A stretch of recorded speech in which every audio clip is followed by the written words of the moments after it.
myself and also the panelists today, which is a really strong panel. And then I will pass the mic over to Brendan, Jim, and then Sean in that order so that they can introduce themselves a little bit more than I can, and of course introduce their organization as well. So my name is Eric Huang. I'm a program manager at Fourth, one of the co-organizer of today's conference, and I have been working on multi-unit dwelling charging facilitation, best practices, and understanding its barriers in the past couple years. My focus, or my major focus area, has been on EV charging facilitation or EV charging infrastructure deployments overall, and I am really excited to see MUD being a separate individual topic being discussed here, and I'm really excited to learn more from today's panelists. So without further ado, I'm going to pass the microphone to Brendan to introduce himself. And Brendan is with Envoy. And Brendan, go ahead. Hey, everybody. My name is Brandon. So I represent Envoy Technologies, and we are an electric vehicle sharing program. And we provide electric vehicle car sharing as an amenity. So we provide that for multi-unit dwellings. We provide that for universities, workplaces, closed community car sharing, and we're an all-electric fleet. I've been in the industry for about 5 years now, previously working with General Motors. So I'm excited to talk with you guys and learn some more about what everybody's interested in. Thank you, Brendan. And then we'll pass the microphone to Jim.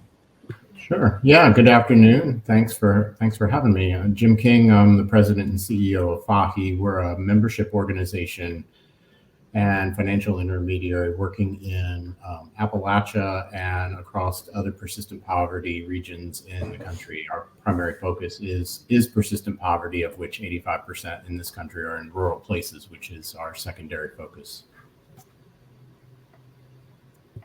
Cool. Thank you, Jim. And then last but not least, we have Sean Caldwell. And Sean, would you like to introduce yourself and the company that you work for as well? Absolutely. Can everyone hear me okay? Yes. Perfect. Yes, I'm Sean Caldwell, and really excited to be here for this panel discussion. I am currently with Guidehouse, which is a management consulting firm, formerly Navigant / PwC's managed sector for their public division. Anywho, currently Guidehouse, and I'm in our Southeast market team. I'm an associate director with the firm, focused primarily on electric transportation, working with utilities, not only in the Southeast, but nationwide. And from a background perspective, I have recently been involved with helping various electric utilities stand up electric transportation support programs, whether it's through rebates or through direct investment in physical infrastructure and the advocacy for increased adoption of electric vehicles. I've been in this space for roughly 6 or 7 years now, and just excited to continue to be in this space and to continue to help one of the primary stakeholders, that being the electric utility industry, continue to evolve and come along this journey with us. So again, excited to be here and looking forward to the conversation. Wonderful. Thank you, Sean. So as everybody is fully aware, we have a really strong panelist here with a lot of different experiences coming from helping electric utility to basically implement electric transportation infrastructure programs, to professionals who are right in the middle of EV car sharing and making sure those vehicles are available to the community, and of course professionals that's coming from the area to really help rural communities or underserved communities to combat poverty, and also making sure they have access to the resources and mobility options that they need. So if anything, if I may just provide some basic context that I think is helpful from my own study or my own experiences when it comes to EV charging at multi-dwellings, just as a Kickstarter or an appetizer for everyone's discussion. MUD or this kind of multifamily buildings, like apartment buildings and condos, make up approximately 34% of the nation's housing inventory. That is a number from 2017, which this number could be potentially higher with more development being done in major metropolitan areas. However, in terms of EV charging, home-based EV charging at MUDs, it only takes account for about 5%. that really means that people don't really have a lot of access towards EV charging, or even towards EV if they happen to live in MUDs. And I'm really curious to hear from the panelists today is why, from your perspective, specifically, either your personal perspective or your company's perspective, why would you care about EV charging at MUDs? And also, what would you see in terms of a connection from having access to charging at MUD towards equity as a topic overall? And whoever that wants to jump in can go first. I'd like to jump in if you guys don't mind. One, I'll just kind of speak from a personal level in terms of why I think it's important, and I'll speak to it coming from the underserved community standpoint. So one of the most rewarding programs that I work with here at Envoy is a lower income community where we provide kind of electric vehicle car sharing for communities that wouldn't typically have this. This gives them access to doctor's appointments, grocery stores, just essential everyday services that we kind of take for granted by having other kind of means of transportation. But when you're able to kind of find a community that really needs these services and doesn't have many other alternatives, it's very rewarding to see kind of how this plays out. Also, kind of just from a personal standpoint, I'm a pretty stereotypical millennial. I've lived in downtown Los Angeles where parking is just atrocious. Obviously, there is like a gray film above the city because of all the exhaust fumes. Reducing the amount of cars on the road, reducing the need for everybody to own a vehicle is really important to me. Just looking towards the future, we discussed earlier about climate change. Just reducing the amount of vehicles on the road is very important, and providing that to multi-unit dwellings is I think, essential for kind of getting that kicked off.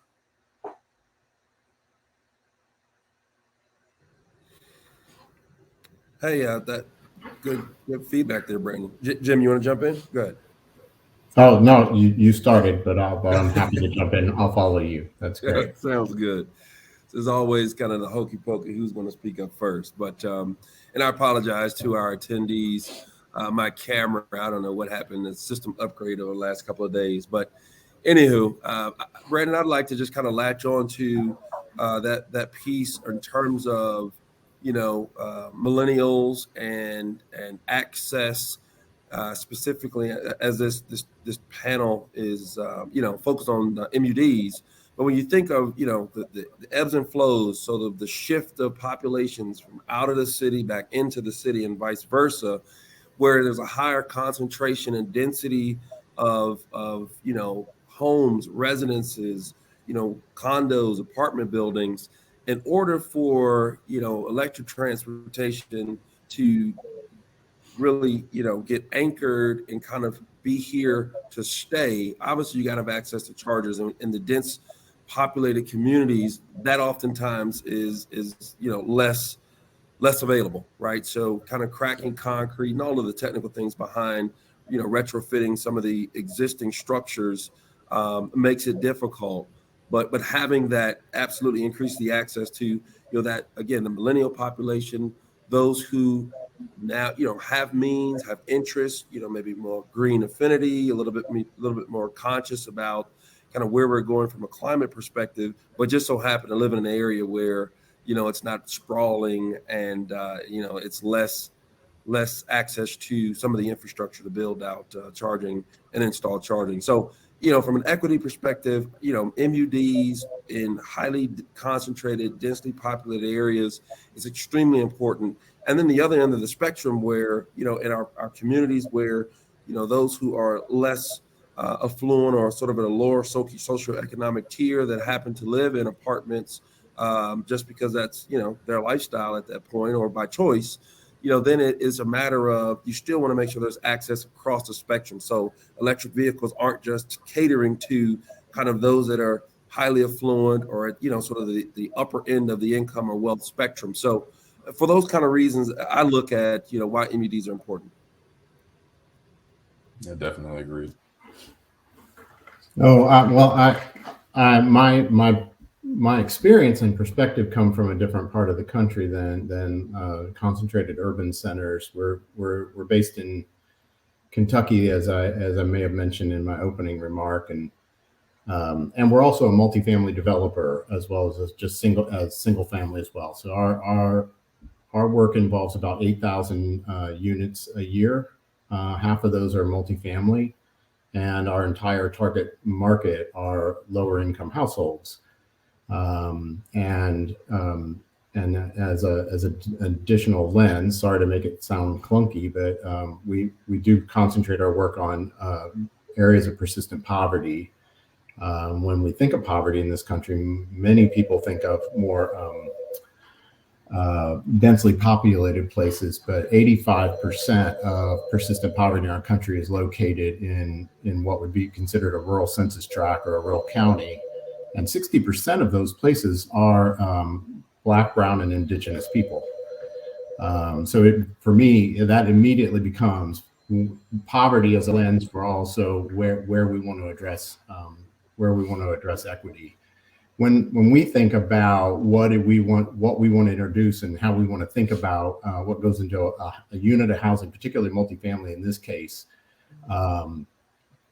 Mark Twain once said, "When the end of the world comes, I'd like to be in Kentucky because everything happens there 10 years later than anywhere else." Well, that's cute. But when we talk about the introduction of things like clean energy, broadband access, and now electric vehicles, the slower we are in forcing investment in places where people are least likely to get it, then we just continue to not only drive a digital divide, but that continues to build what is a growing wealth gap in this country. And so that's where this issue really comes alive for us. So we just got funded by the Department of Energy to put charging stations in 6 locations, of where there are none. And those are all associated with multifamily dwelling because there is basically no other access in those communities. Thank you. And if I may, I really think that we were able to parse out a lot of really interesting informations coming from different panelists, obviously.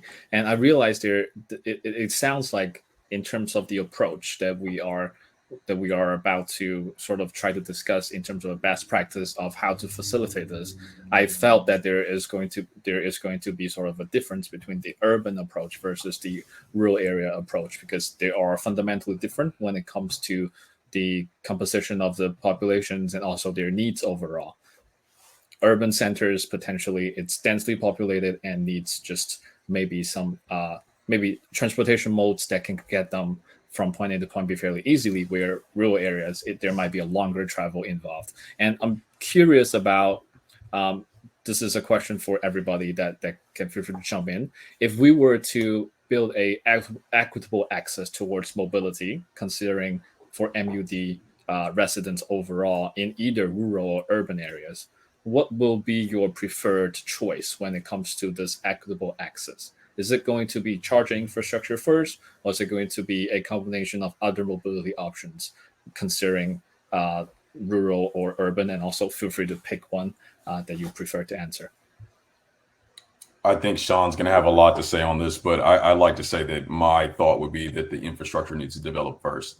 I think when you look outside of, and I'm so happy to hear kind of what Jim's doing in Kentucky, but I think outside of like California, maybe Seattle, you really see a lack in the infrastructure there. And for us to really kind of shift over to the electric future that I think we kind of all need, we're going to need that infrastructure established. I didn't have a lot of experience in the infrastructure development prior to working with this current company, but it is a huge barrier of access for people that necessarily don't have the funding for this. It's not, the mobility options are relatively cheap compared to the infrastructure development. So I think developing that infrastructure in places where it's most needed, whether they be rural or urban, is probably the first step there.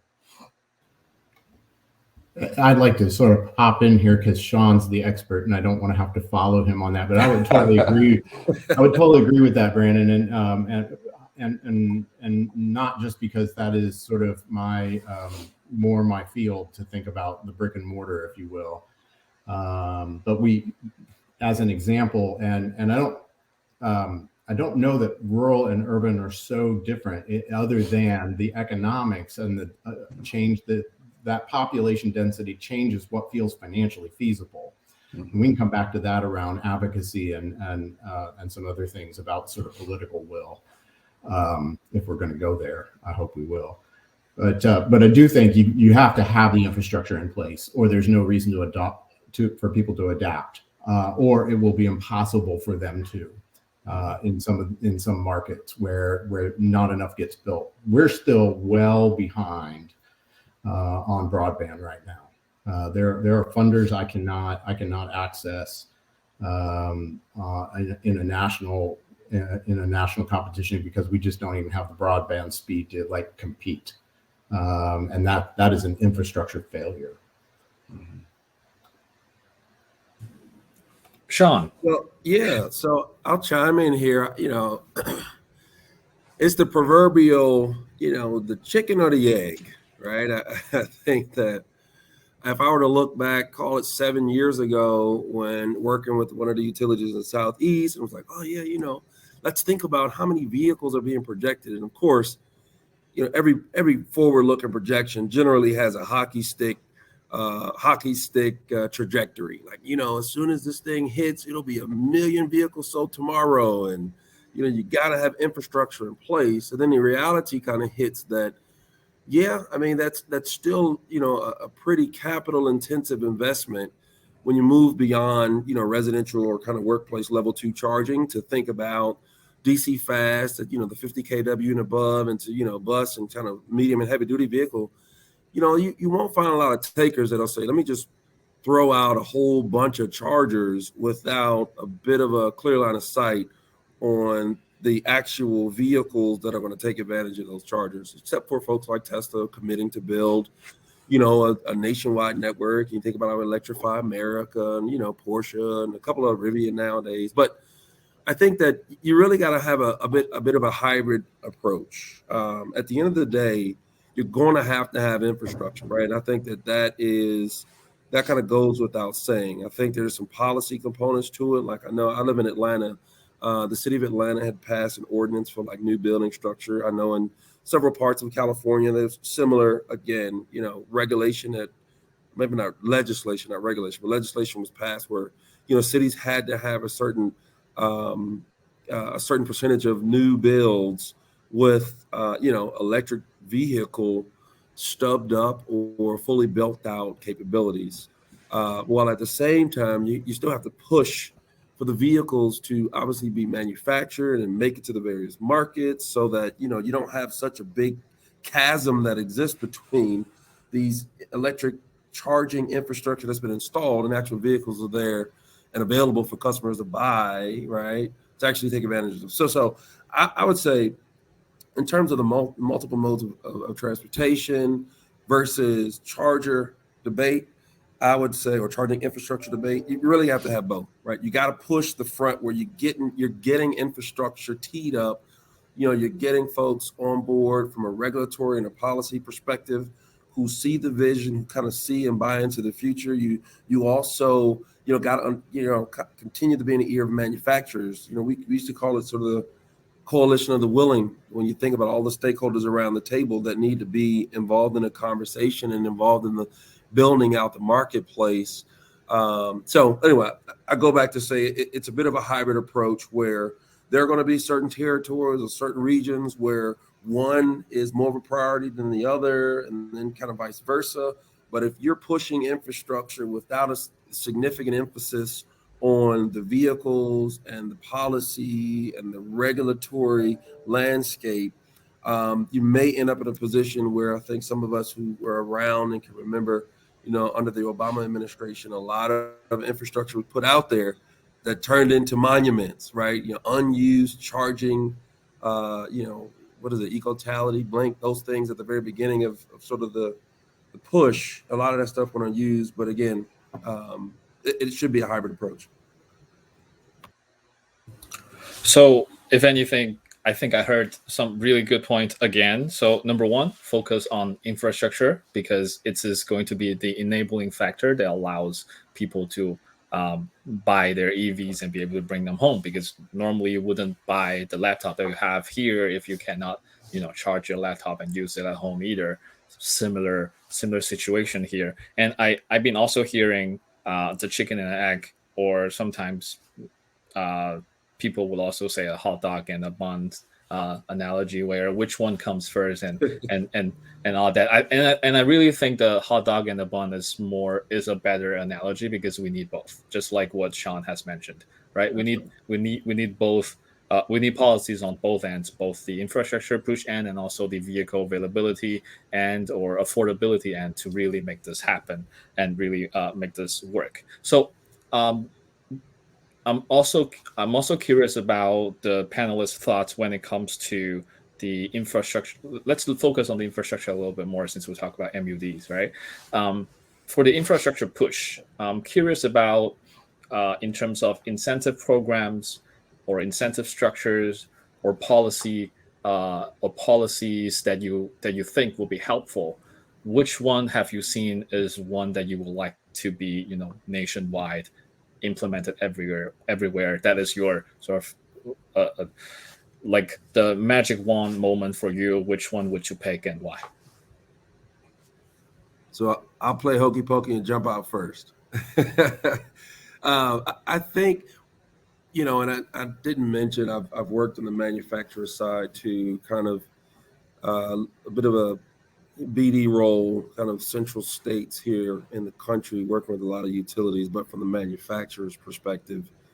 And one of the things that, we used to advocate for was skin in the game, right? So providing an incentive structure that, allowed for offsetting a lot of the capital expense up front, but also, you know, providing such that, that site host or that location where that infrastructure is being built, whether it's an apartment or workplace or what have you. I know we're talking about MUDs right now, that they have a vested interest in installing and utilizing to its fullest capability the infrastructure, right? So again, that's just an incentive structure to say, hey, we'll make 75% of sort of the capital costs available, 90%, pick a number, but whatever that number is, that's reasonable given the technology that's being targeted, right? Obviously, the upfront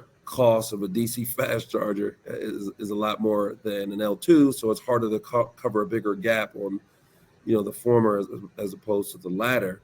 But an incentive structure that offers a significant financial incentive, but still promotes some skin in the game, such that those who are installing it have an incentive to actually maintain it, to try to advocate for its usage, whether it's proper signage, whether it's using it as an amenity and advertising that it exists for those in that community, those around the community to utilize it. And I guess the other thing, kind of tied in with the last comment, right, is making sure that there's sort of the awareness from a broad base of stakeholders. Not to say there needs to be everybody, including the chef in the kitchen, but that there's enough advocates who are aware and are fighting for this on several dimensions, right? The installation of the hardware, for pushing policies that support the requirement to have the hardware there, and a couple others around you have, ride and drives and manufacturers and all that kind of good stuff as a part of it. But at the end of the day, it's kind of like, I think early on, at least in my exposure early on, to this space was, people would try to take sort of a singular approach, like there's a silver bullet that can deliver this increased adoption at a rapid pace. And I think over time, a lot of us have kind of coalesced around this idea that it's really going to take a village, right? I mean, it's because there's so many, competing factors. It's going to take more. So from an MUD perspective, you got to have an incentive structure that's attractive, but also keeps skin in the game. But I think more broadly, you got to have that stakeholder alliance that's going to support, promote, and really value those charging. That charging infrastructure being built and placed into the MUD setting.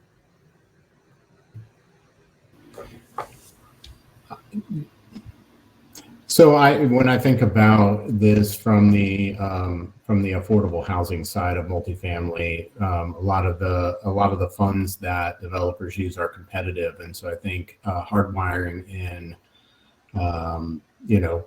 competitive points for so rather than the incentive in that way being less financial and more about who gets funded based on a priority. And so raising that priority, I think at HUD and those programs, USDA, Treasury, and as well as the tax credit programs that run through Treasury and the IRS.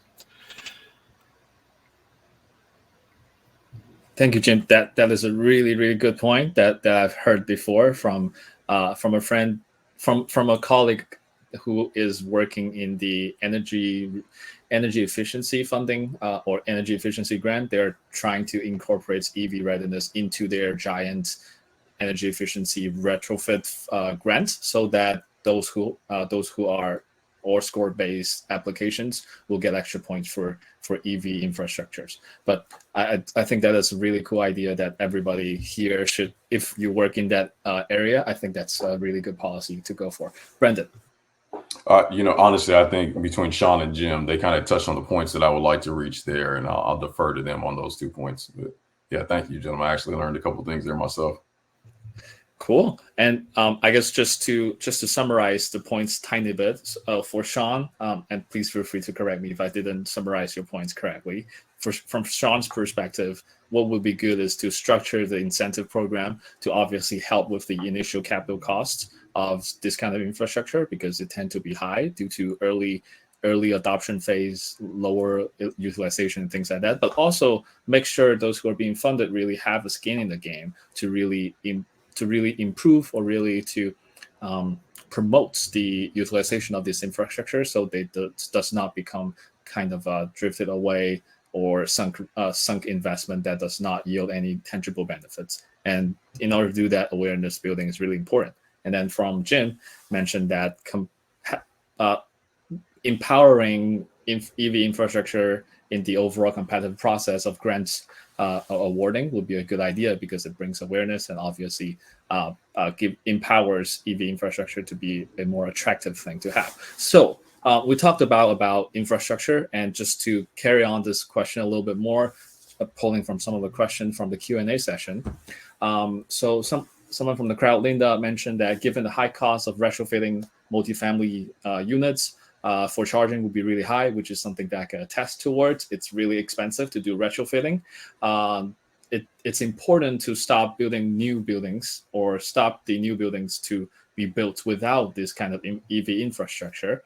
And we have seen a lot of interesting ways to require this, from building codes requirements to land use ordinances and things like that. And one of the comments in the Q&A also mentioned in New Jersey, there has been a new mandate passed for 15% of parking spaces to be EV ready. And of course, there are a lot of other examples all around the country, from Denver to state or cities in California, and also Seattle recently, or past year as well. I'm curious about, from the panelist perspective, do you think this EV readiness requirement gets us to where we want, or what would you like to see in terms of policies to make it more effective, or whether if you think this is a good approach for the time being? Yeah, I think Sean and Jim will have a little more insight here. So I just kind of want to give my experience of what we've done from our perspective as kind of the vehicle provider or the car share provider there.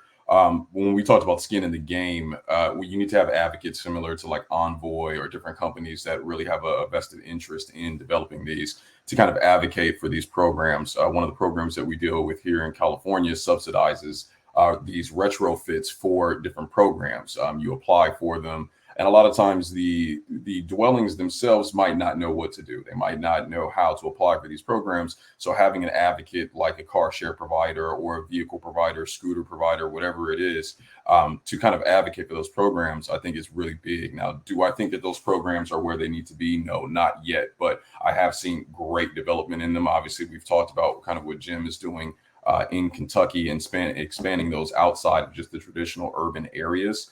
So I'd like to see a little bit more of that. And I think, again, not to use the word advocate so many times, but when we have people that kind of push for these underserved communities to have these kind of subsidies, I think we see a lot of value there that people don't necessarily recognize. We're going to get a lot of policies and a lot of things in place for the new developments, but just really expanding on what we can do to retrofit some of these older units or some of these underserved communities, I think is where we have the biggest opportunity for expansion. Thank you, Brandon. Jim, Sean? I'm not even sure where to begin with this question. So Sean's probably going to be the smartest person on this. I think if you think about building code and really where does that leadership need to come from, right? So your codes officer and your state building codes. That makes me think about advocating at a state by state level, which is really tough if we're trying to talk about maybe national landscape here. So if I were thinking about it from a platform of advocacy, I would start with sort of a federal approach first and get some sort of key, sort of like what are the benchmarks we want to reach over what period of time, and we've got. There's a lot of interest right now, and then you use that as your leverage as you think about where we want to go state by state. But your codes office will follow, I think, what policy you want to put in place, and it's not that easy, but that is as effectively how it goes. It's not just your code. At times you get into things like your appraisers as well, which are also organized by national as well as state level. Association, and I think you have to think about influencing. It feels to me like whether it's retrofit or new construction, either one that has to have the wiring. In some ways, it follows a pattern that's already been done when we talk about things like energy efficient design and build. And so I think there are a whole lot of lessons from that universe of work that has been effective that we could probably replicate in a similar approach when it comes to influencing sort of trades and code. Thank you, Jim. Sean, any interesting points you would like to provide? Could you quickly recap that question? Yeah, absolutely. My question, summarizing in one sentence, will be EV readiness requirements, which could come from either building codes or ordinances that require a certain percentage of the building's parking to be, equipped with the charging capability. Do you see that as a proper way to move forward, or do you think there's a better way to require or incentive or require EV readiness for infrastructure building? Yeah, I think. Thank you for repeating that for me, Eric.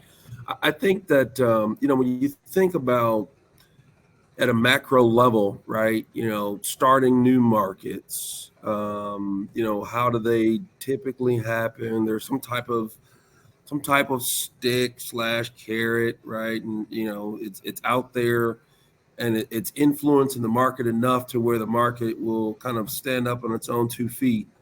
And it'll activate and it'll take care of itself. I think that while there in some regulatory circles, there are conversations that the electric vehicle market is mature enough to stand on its own 2 feet. However, I don't personally believe or sort of I don't personally have that same view. I think it's close, right? And I think as pricing for vehicles.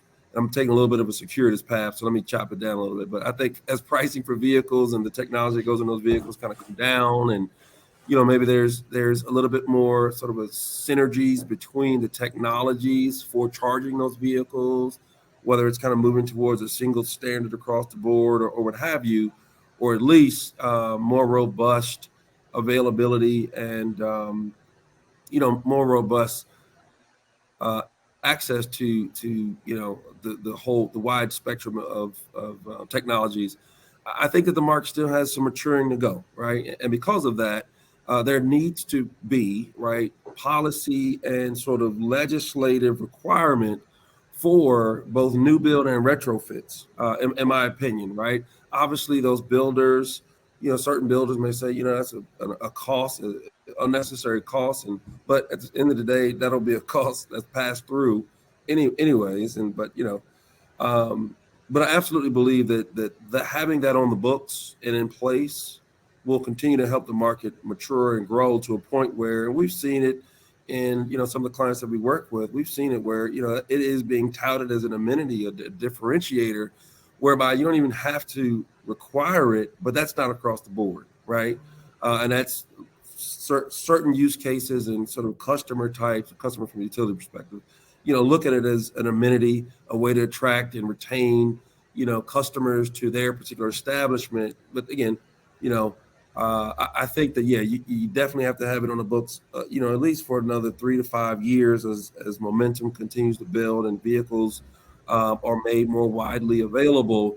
Then it becomes, my estimation, it becomes less of you need to have an incentive on the books and more of, again, it is a differentiator for that particular housing complex. You have enough residents asking for it.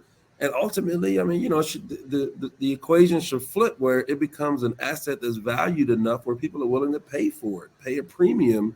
So, it helps, potentially turns into another line of business or, stream of income for, that MUD or that housing complex. Yeah. The revenue stream may be a little further down the road, but. Yeah. Thank you, Sean, for pointing out that it is really important for us to try to build the awareness around that this is a desirable feature, a desirable amenity that people should want it, and also at the same time recognizing that beyond that, when it gets more affordable or price parity compared to ICE vehicles, it's also going to have significant implication when it comes to equal access or equitable access towards these kind of charging, not just amenity, but going to be just infrastructure overall.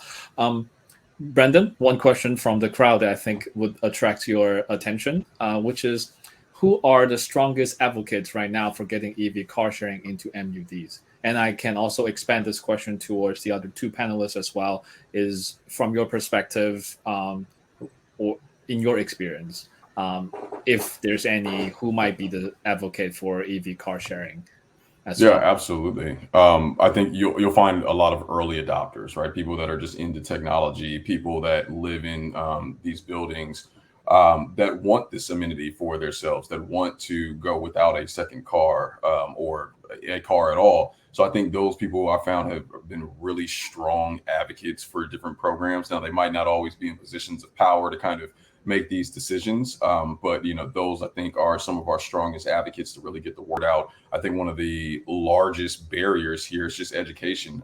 Friends that I know are highly intelligent and do a lot of things, just aren't that informed on EV technology and the benefit of it and how we would take to get there.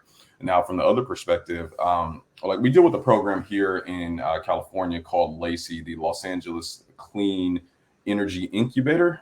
So programs like that, I think, are very, very strong advocates for kind of this infrastructure development, for providing the different vehicles that will be needed. And again, the education piece and providing all the peripherals that will come with it, developing apps, connecting scooters and cars and everything that is kind of the ecosystem that is here. So when you have programs, whether they be state municipalities or independent agencies that are heavily invested in this, I think those are probably the largest decision maker advocates. But in terms of getting that message out there, you find a lot of people that are just tech nerds like myself that are really going to be strong advocates to really getting other people that would actually use the service to really adopt. Thank you, Brendan. Absolutely. Sean, I see you unmuted. No, I'm not about to say anything here. I'll defer. I think Brandon's answer kind of captured it well. But I'll defer. Maybe Jim could chime in here. Only if I want to make a mess of it. I thought you covered it really well, Brandon. Thank you. I don't have anything else to offer. Cool. In that case, I think that's great that we answered that question pretty well. And I'm really going to leverage my power as a moderator rather than someone who normally end up on the panel answering questions is open up this really interesting discussion to all of you. In MUD or multi-unit dwellings overall, apartment building, condo, doesn't matter. From the type of technology of level 1 low power charging to level 2 slightly faster AC charging to DC fast charger, overall 3 type of technologies, which one would you pick as the optimal selection or optimal option for MUD applications, and why? And if possible, is there a ratio between them that you would prefer? Yeah, I'll just jump in real quick, so I think we'll have some more insight here from the other panelists. But level 1's not going to get us where we need to go. I definitely think that we're going to look at level 2 at least, just in terms of, especially if you're talking about any kind of sharing, any kind of reduction of vehicles on site.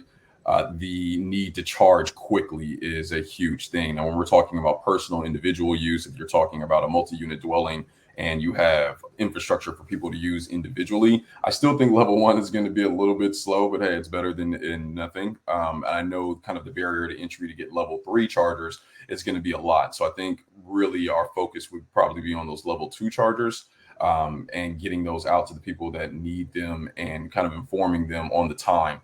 It's the same thing. A lot of kind of people's barrier of adoption there is that people are so used to using gas, instantaneously filling up their vehicles and going about their way. We have to kind of change the conversation in which, hey, this is a new way to do things. It provides a lot of benefits on the back end. You might have a couple of inconveniences getting to learn the new technology, but really getting that education piece out there, I think is important.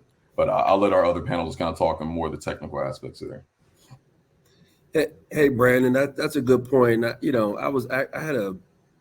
was I? I think I was in Oklahoma. This was almost 3 years ago now, but in Oklahoma, and was talking to a gentleman about, he was very, very bullish on the viability of level 1 technology. And obviously, that most of us in the space, don't necessarily think that has a long shelf life left. But, I think that short answer is high powered level 2 output. Right. So maybe higher than a 6.6 or 7.2 volts, or maybe if we can get something a little higher is kind of the way to go. If you have a large complex, then there's maybe more of an argument for DCFC and a lot of shared users to kind of spread the costs across, right, shared users. That makes a little more sense, but that's kind of stretching it from a, return on your investment. With that being said, and kind of taking the sort of evolving dynamic of the space as technologies change and faster charging is made possible and cheaper materials are being built into the batteries and higher energy density is being included and the range of vehicles continues to increase. I saw something, I guess the EQS from Mercedes bested Tesla's sort of single charge maximum, mileage output. That's going to put even more of a strain on that level 2 or lower, right? So it might make it again. So my original answer of higher power level 2 is kind of the way to go. It's sort of a long play. I don't see a way where a level 1 is viable in the long run unless you really don't go anywhere and you have sort of the first gen Nissan Leaf, right? 40 miles, 50, 60 miles over time. Right. But I do think that situationally DC fast is too big of a sort of, too big of a chunk to bite out of the apple of costs. And that level 2 play is probably most feasible. It all feels, I think I would totally agree with both of you on that. And I think going to level 1, having done a trip recently to Evansville, Indiana, which is several hundred miles, we had to go out of our way to go to downtown Louisville to charge because the overnight stay in Evansville, there was no place to charge at a hotel. And so I just think like pressing the envelope a bit to get to level 2 in multifamily dwellings makes a lot of sense, even if the payback is not there today. This is all about sort of learning as best we can and how far we can push it. And so and we don't look at it that way, right? Like when I think about like these kind of technological advances that we want to make available to people regardless of their income, It isn't about what's the payback. It's really just about saying what is the right thing to do, and how close can we get the access to what anybody else in this country can get, and then just making the deal work around it, if you will. And so I'm inclined to press to what makes sense, and two at least, right? Mm-hmm.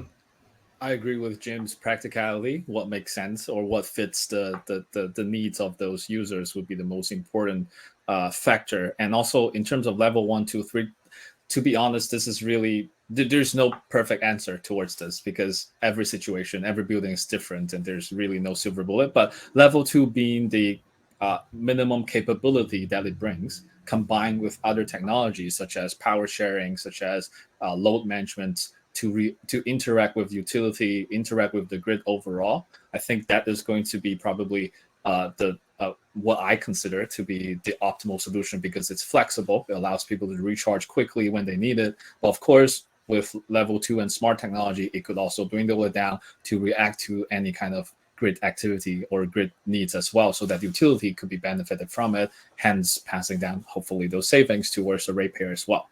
Which brings to another interesting, I would say, question coming out of the chat box or the Q&A session. When it comes to approaching utilities and also approaching key stakeholders, ranging from utility to the building owners to the tenants, what have been your experiences and what could be improved? Sorry, Eric, can you just repeat that question real quick for me? Yes. So when it comes to engaging key stakeholders, which is a wide range of them, you can pick anyone that you prefer to talk about. When you engage these key stakeholders like utilities, building owners or managers, and then also potentially MUD residents, in terms of promoting the benefit of electric transportation, what are some best ways that you have seen, or where you think we can improve? So I spend a lot of time on education.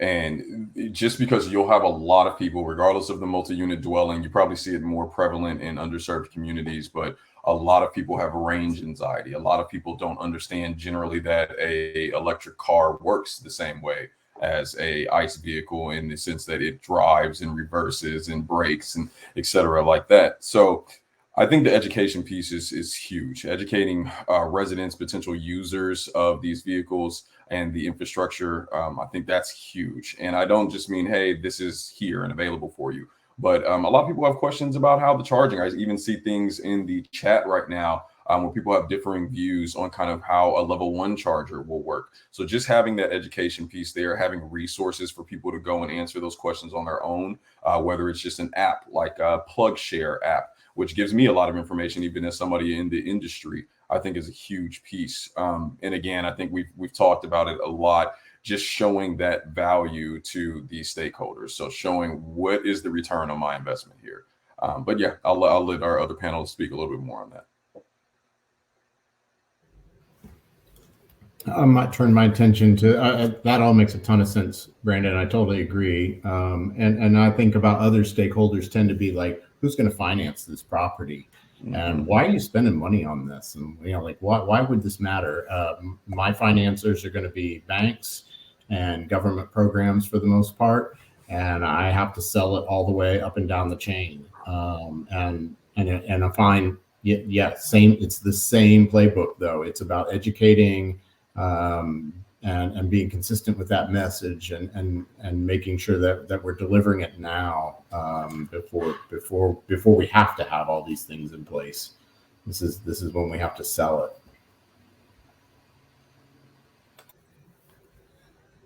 I echo that. I mean, there's no time better than being early, and early and often. And yes, you need to consider, kind of where the audience is and then meet them where they are with the relevant facts, to kind of speak to where they are. But engaging and educating and informing early and as often as possible is generally a good rule of thumb. Yeah. Thank you, Sean. Thank you, Jim and Brendan. Really, I think those are really key points. Especially, I like how your answer really are grounded in your specific areas of background. So, really appreciate those. And there's a follow-up question for Brendan on the topic of education. Has Envoy tracked EV ownership within the community that you have served, or do you see any people using Envoy as a trial run before purchasing their electric vehicles? That is a really, really good question. I'll even go back before Envoy. When I worked at General Motors, obviously our entire fleet wasn't electric, but one of the bigger questions I got from people was, "Hey, I was considering, purchasing an EV vehicle. Tell me the benefits of this." So yes, I have seen even in some of the underserved communities that people will then go out and buy electric vehicles. Now, I believe Sean touched on this earlier. The availability of affordable electric vehicles is still a challenge there, right?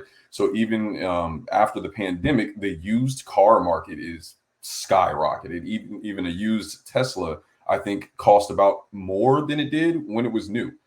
So the used car market is a little wanky right now, but we do see a lot of people, both in higher income and in lower income facilities, going to go and buy these vehicles after they have a test run. So again, with that education piece, hands-on education, make the mistakes that you're going to make, and then those people also then turn around and become big advocates even before they've bought their own electric vehicle for the services or for electric vehicles in general. So yeah, no, great question there. Thank you for whoever asked that.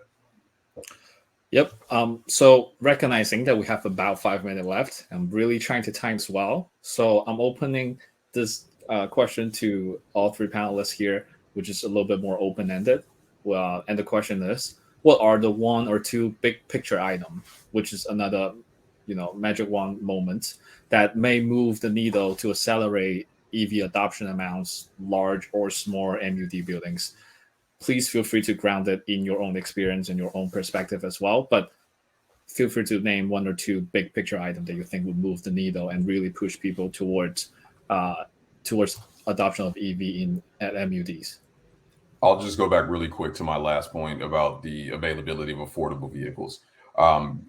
We just need more of that. And as the market is maturing, we're starting to see more as manufacturers are making cheaper vehicles. I mean, everybody knew about Tesla, but when the Tesla Model 3 came out, that's when Teslas became everywhere. So I think really having affordable vehicles, not even traditional sedans and SUVs, but any types of vehicles that might be appropriate for different communities, I think that is a big thing that's going to move this needle forward. I think if Elon Musk would buy everybody a car and a charging station. So I think a complementary to where Brandon's coming from, sort of the supply of the vehicles themselves. I think about if across a sort of whole sort of supply chain or value chain of actors who can get the infrastructure in place, right? Like just from the multifamily side, we don't do this.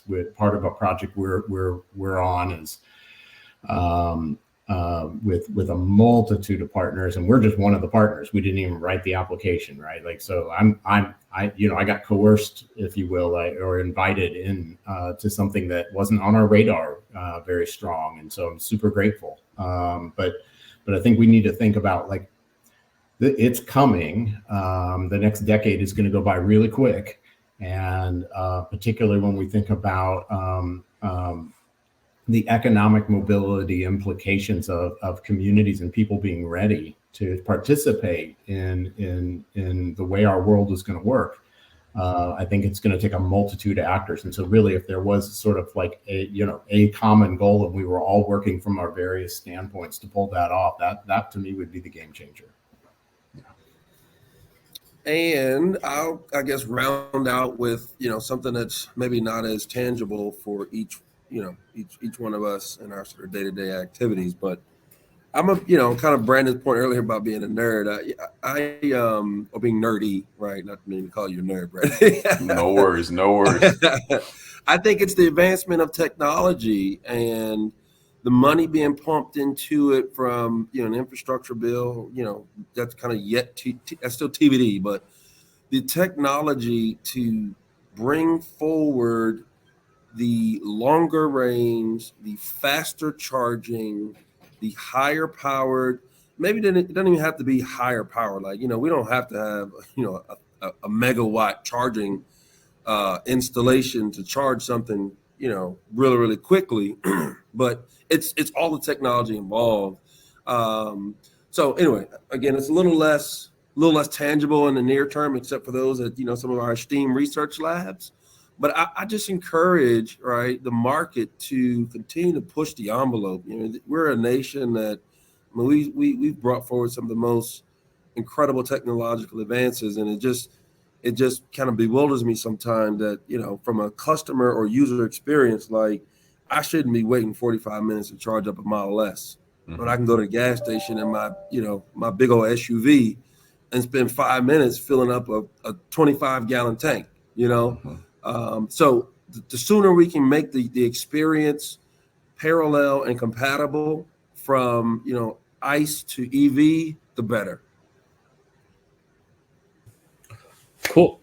Thank you, Sean. Thank you, Sean. Thank you, Brandon. Thank you, Jim. These are really wonderful points regarding EV availability, or I should say EV infrastructure readiness for MUD buildings overall. And I would like to say again, thank you for all of these really great points, especially drawing your experiences and special, I would say, knowledge coming from your own perspective. I think I have learned a lot today in terms of the different perspective of MUD infrastructure deployments coming from all of your background. So really appreciate that. And I would like to also make sure that all the panelists' contact information should be available and their bio should be available as well. So the attendees who want to reach out to the panelists, including me, the moderator, please feel free to. And also recognizing that we are at time, I like to mention that we're finished up with this discussion, and please feel free to move into our main stage for the next sessions, or I should say the next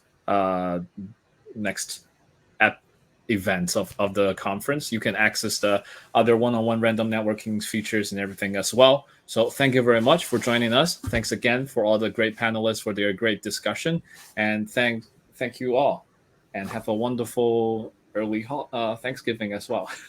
Thanks, Eric. Thank you, Eric. Thanks, Brandon, thank you, Sean. Thank you, Jim. See you guys. It was a pleasure. Thank you very much.